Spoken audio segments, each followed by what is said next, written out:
Buen día, chicos. Vamos a comentar entonces lo que yo les había anunciado en el último video de la semana pasada. En ese último video nosotros señalamos a modo de presentación las principales conectivas lógicas, es decir, esos nexos que son conectores, pero que no son conectores gramaticales, sino que son conectores que indican funciones lógicas. Negar, afirmar la simultaneidad de dos condiciones o de dos situaciones en la conjunción, afirmar la alternativa entre dos situaciones o entre dos condiciones, incluyendo la posibilidad de que ambas condiciones se satisfagan, eso era la disyunción, afirmar un nexo condicional entre cierto hecho y otro hecho. En esa afirmación condicional aparece el conectivo o la conectiva de la implicación, y afirmar un nexo de reciprocidad condicional entre dos hechos, entre dos situaciones o entre dos condiciones, en el coimplicador o la coimplicación. Me gusta más decir así, la coimplicación, o a veces van a encontrar el bicondicional o la bicondicionalidad. Esto era a modo de presentación. Ustedes piensen que la lógica es una herramienta, como el mismo Aristóteles la denominó titulando su tratado de lógica con el título de órganon. Órganon en griego significa instrumento. Piensen que cuando nosotros hablamos de los órganos del cuerpo no son simplemente partes del cuerpo, son partes del cuerpo que cumplen una función dentro del cuerpo a favor de la estabilidad de todas las condiciones y funciones del cuerpo o del organismo tomado en su totalidad, en su integridad. Entonces, un órgano no es simplemente una parte. Un órgano es una parte que cumple una función solidaria y necesaria para la preservación estable de la totalidad del organismo. Entonces, la lógica tiene este valor. La lógica tiene como valor estabilizar nuestras funciones cognitivas que ordenan racionalmente la realidad. Una realidad se puede ordenar racionalmente, se puede ordenar emocionalmente, se puede ordenar al azar, cosa que parece hasta una especie de incongruencia porque el orden a veces se contrapone con el azar, pero uno en ese caso añadiría la aclaración de que las cosas se considerarán ordenadas tal como caen después de lanzarlas al aire, supongamos que sea un mazo de cartas. Entonces, las funciones lógicas a ustedes les permiten ordenar no solamente lo que se afirma, lo que se niega, sino ordenar las conexiones que hay entre las distintas partes de un discurso. El discurso no solamente puede ser matemático, el discurso puede ser literario, el discurso puede ser pictórico. Ustedes van a ver que si alguna vez fueron a un museo o quieren ir a un museo y quieren ver la presentación de cierta colección de un cierto artista plástico, bueno, hay una lógica para mirar esas pinturas. Esa lógica primero los va a encuadrar en la época y en el estilo y en la intención filosófica que hay detrás de esa manera artística de plasmar imágenes en un cuadro. Hay una intención filosófica. Esa intención filosófica es múltiple. Puede ser una intención política, puede ser una intención metafísica, puede ser una intención religiosa, puede ser una intención, en el fondo, antropológica, exaltar cierta manera de concebir lo humano. Por ejemplo, esa famosa, célebre, maravillosa estatua de El David de Miguel Ángel es toda una manera de concebir lo humano.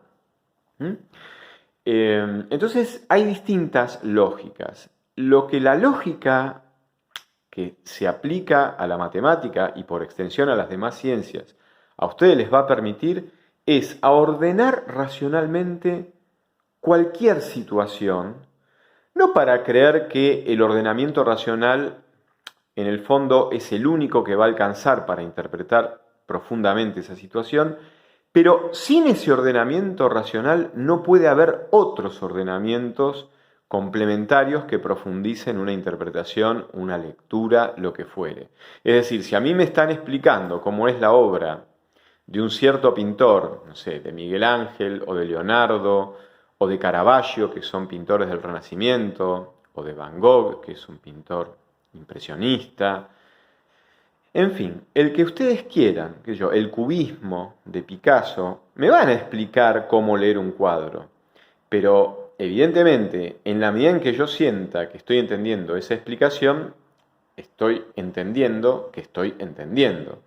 Y entender que uno entiende significa darse cuenta de que las cosas están conectadas de una manera entendible. Es decir, que hay una cierta conexión que yo logro identificar entre dos o más cosas, y esa conexión es la que me permite, digamos, leer el cuadro, el trabajo con la pintura, con los contrastes, con los brillos, con lo que fuera que haya que mirar. Entonces, entender que uno entiende significa siempre un acto lógico, más allá de que lo que estoy entendiendo no se reduzca a una lógica puramente matemática como la que estamos viendo ahora. Esto se los digo justamente para exaltar el valor de la lógica, como una herramienta que después se aplica a cualquier otro campo del conocimiento y a cualquier otro campo de la vida. Entonces, yo lo que les decía en el video número 4, si es que recuerdo bien, el último video de la semana pasada, que íbamos a empezar a aplicar las conectivas lógicas para formalizar enunciados que nosotros en general los escuchamos o los pronunciamos nosotros mismos en castellano, en nuestro lenguaje habitual, en nuestra lengua materna. Por eso yo puse conectivas lógicas, formalización de proposiciones. Entonces vamos a ver cómo pasar del lenguaje común al lenguaje formal y después vamos a hacer la tabla de verdad de esta proposición compuesta que nos va a quedar una vez hecha la formalización. La primera proposición es no llueve o si llueve ordenaré mi biblioteca. Llamo llueve a la proposición designándola con la letra P. A la proposición ordenaré mi biblioteca la señalo con la letra Q. Entonces, lo que está ahí en castellano, no llueve o si llueve ordenaré mi biblioteca, se formaliza no P, es decir, el conector principal es una disyunción. Haré esto o haré lo otro. No llueve o si llueve ordenaré mi biblioteca. Entonces, no P, no llueve, o si P, si llueve, entonces Q, ordenaré mi biblioteca. Y el uso de ese paréntesis es esencial porque precisamente las dos proposiciones disyuntas son no P por un lado y la implicación P implica Q por el otro lado. Lo que hago yo a la derecha es la tabla de verdad. Entonces, la tabla de verdad, bueno, con dos proposiciones, digamos, exige 4 casos posibles: verdadero, verdadero, verdadero, falso, falso, verdadero y falso, falso. Para las proposiciones básicas P y Q. La proposición no P va a negar todo lo que dice la proposición P. Cada vez que P sea verdadera, no P será falsa. Cada vez que P sea falsa, no P será verdadera. Después añadimos la implicación, P implica Q. Acuérdense que solo es falsa cuando el antecedente se cumple y el consecuente no. Eso repásenlo, por favor, en el video 4, en el último video de la semana pasada. Entonces, hacemos la tabla de verdad de la implicación P implica Q y finalmente nos queda evaluar la tabla de verdad de la proposición completa, no P o P implica Q. Bueno, una disyunción solo es falsa cuando ambas proposiciones disyuntas son falsas. Con que una de las dos sea verdadera, alcanza para que la disyunción lo sea. Entonces, buscamos, en principio, cuando no P es falsa y cuando P implica Q es falsa, que va a ser el único caso de falsedad de la disyunción y es el segundo caso. El resto de los casos da verdadero. En la clasificación de las proposiciones yo les decía que cuando la tabla de verdad de una proposición admite casos verdaderos y casos falsos, la proposición se denomina contingencia. Cuando admite solo casos verdaderos, se denomina tautología, y cuando admite solo casos falsos, se denomina contradicción. Pasamos al segundo caso. El segundo ejemplo es: si voy al teatro, no cenaré y tomaré un café antes. Acá hay tres proposiciones. Voy al teatro, P, no cenaré, o mejor dicho, cenaré, Q, el no se lo añadimos después, eso va a quedar no Q. Tomaré un café antes, R.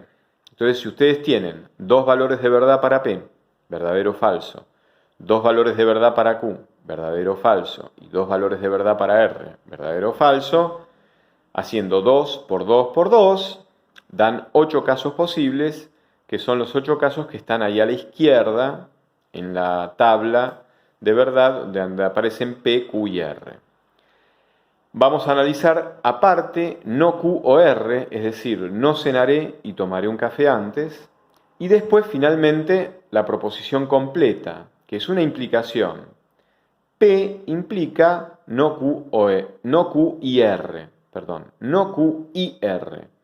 Entonces, es si voy al teatro, si P, entonces no cenaré y tomaré un café antes. Si P, entonces no Q y R. Bueno, analizando los valores de verdad, ustedes van a llegar a esa tabla de verdad. Les pido que la vayan corroborando, que la vayan controlando. El ejemplo 3 es un ejemplo también parecido. Dice, o bien trabajaré hasta tarde, o, y pongo el silencio y la pausa. El silencio es un indicador de pausa. No es simplemente ausencia sonora, sino que también es un dejar pasar un tiempo, 2 o 3 instantes, para seguir y decir, si ceno, me acostaré temprano. Entonces, o bien trabajaré hasta tarde, o si ceno, me acostaré temprano. La operación fundamental es una disyunción, o esto o lo otro, solo que esto otro es a su vez algo compuesto, porque es una implicación. Esto otro es, si ceno, me acostaré temprano. Bueno, hago la tabla de verdad, P, Q y R, otra vez, 8 casos posibles, analizo la implicación aparte, Q implica R, y después analizo los valores de verdad de la formalización de la proposición completa, P o Q implica R. Y también, como hay un solo caso falso, pero bueno, con ese solo caso falso y los demás casos verdaderos, alcanza para decir que también estamos en presencia de una contingencia. Y por último, el caso 4 añade una novedad. Ahí dice, tomaré la clase a menos que no me sienta bien. Hay que leer el a menos que. El a menos que, ¿qué quiere decir el a menos que? Que si tomé la clase es porque me sentía bien. Y si me siento bien, seguro que tomo la clase, porque la única posibilidad de no tomar la clase es que no me sienta bien. Ahí dice, tomaré la clase a menos que no me sienta bien. Entonces ahí en el fondo, ese a menos que está indicando una coimplicación, una especie de sí y solo sí. Yo les puse, antes de que ustedes miren la tabla de verdad, les puse P a menos que R. P a menos que R es equivalente a P sí solo sí, no R. Porque si se cumple R, entonces no hay P. Si hay P es porque R no se cumplió. Y si R no se cumplió, seguro que también se cumple P, porque P se cumple a menos que se cumpla R. Es decir, que P a menos que R es equivalente a P si solo sí, no R. Acá R es no Q. No me sienta bien, no Q. Con lo cual no R es no Q. Y negar la negación de Q es afirmar Q. Por eso ahora a la izquierda ustedes ven la tabla de verdad, que en este caso son dos proposiciones, P y Q, aparece no Q, y finalmente la coimplicación es P implica Q. Lo que pasa que acá lo que había que descifrar era el significado de a menos que. Bueno, con esto yo creo que tienen para empezar a visualizar la aplicación de estas conectivas lógicas. Yo lo que les voy a dejar es una práctica con 5 o 6 proposiciones compuestas para que ustedes hagan el mismo trabajo que estoy haciendo yo ahora, las formalizan, calculan la tabla de verdad y hacen, bueno, toda esta ejercitación que ya va incorporando un análisis lógico que ya es más fino, es más sutil, porque ustedes tienen que pasar del lenguaje común al lenguaje lógico. Y esa traducción, ese pasaje, también implica un esfuerzo y una comprensión lógica más profunda de parte de ustedes. Implica un crecimiento lógico, así que para mí es muy valorable. Lo vamos a hacer de a poco porque hoy a la noche nos vamos a encontrar, bueno, con las dudas que ustedes tengan acumuladas desde las dos primeras clases. Así que bueno, estamos conectados, nos estamos viendo y gracias por recibir este material.